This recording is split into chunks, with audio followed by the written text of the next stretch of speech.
minute I'd be flying, I'll see people of Middle Eastern descent getting pulled, random selections, beeping through the machine. And then Ebola happened, and all of a sudden the focus shifted. Focus shifted, and now it was Africans getting pulled aside, Africans waiting. Middle Easterners were cruising through security. And then almost as quickly as it started, it flipped back overnight. And I'll never forget when it happened. Right after the Charlie Hebdo attack in Paris. That attack happened, and almost the next day, Ebola wasn't a thing anymore. Middle Easterners were back in the spotlight. Normal service had been resumed. Because after Charlie Hebdo, I would walk through airports and no one gave a damn. They didn't care about me, where I was from, nor the bananas in my bag.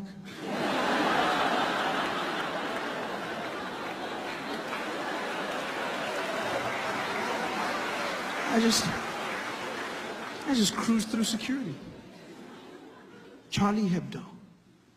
Terrorist attack in France. Everyone led with it. CNN, breaking news, terrorists have attacked Charlie Hebdo headquarters. BBC, and in breaking news, unconfirmed reports saying 12 people have been killed by terrorists who have attacked. Everyone said they were terrorists. It was weird to me because we didn't know that they were terrorists. We just knew that they were Middle Eastern. But immediately we went to terrorists. Because if you're Middle Eastern, that's a terrorist. That's the world we live in now. Yeah. If you're Middle Eastern, terrorism is your trademark. It's so crazy how easy it is to get people to hate a group of people. Because that's what happened. Charlie Hebdo, and then everyone started saying things about Muslims. These damn Muslims. We gotta stop Islam. That's what we gotta do. We gotta stop these Islamists, these Muslims. Now, I'm not saying all Muslims are terrorists, but all terrorists are Muslims. Yeah, it sounds really smart, doesn't it? It sounds really smart. Yeah, but it's not. It's stupid and it's hate speech. That's what it is. It really is.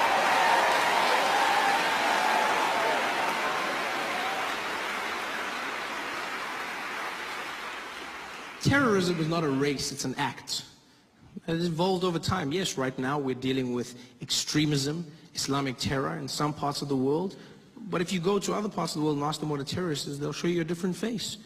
You go to England, 20 years ago, and you said, well, what was a terrorist? They show you a drunk Irishman. Right? I didn't need to say drunk, I could have just said Irishman.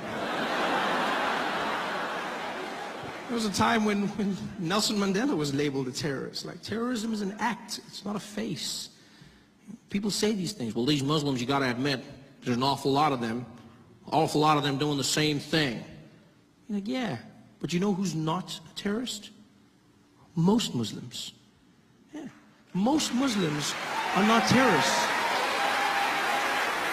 I'm not even Muslim, but it gets to me because I'm like, most Muslim people are not terrorists. You know how you know this? Because we're still alive. Yeah. They've had ample opportunity to take us out, people. There's 1 billion Muslim people on the planet. They've had every chance. They could have killed us using those falafels they sell us after midnight when we come out of the club. They could have wiped us all out. But they're killer kebabs. They've had the means. It's so weird to see our prejudices, the way people are labeled in the media, in society.